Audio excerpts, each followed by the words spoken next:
నమస్కారం. శ్రీమద్భాగవత మహాపురాణము ప్రథమ స్కందము 14వ అధ్యాయము. అపశకునములను చూచి ధర్మరాజు అశుభములను శంకించుట, అర్జునుడు ద్వారక నుండి తిరిగి వచ్చుట. 43వ శ్లోకము.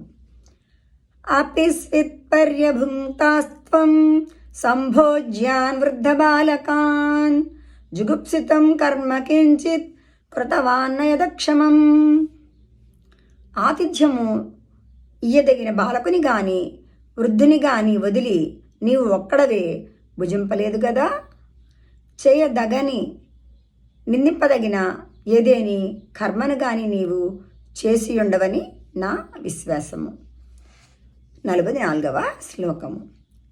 కచ్చిత్ ప్రేష్ఠతమేనాథ హృదయేనాత్మబంధునా శూన్యోస్మి రహితో నిత్యం మన్యసేతేన్యధానరు. శ్రీకృష్ణునకు నీకును శరీరములు వేరుగాని మనస్సులు ఒక్కటే.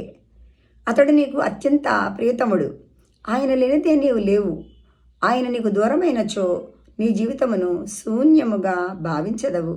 ఆ కారణముగా నీవు మానసిక వ్యధను అనుభవించుచుంటివా ఏమి? అట్లుగాని ఎడల నీ మనోవ్యధకు వేరొక కారణము ఉండనే ఉండదు.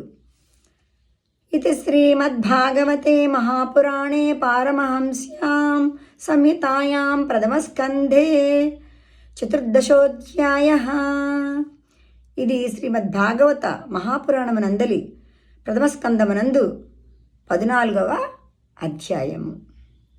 ధన్యవాదములు.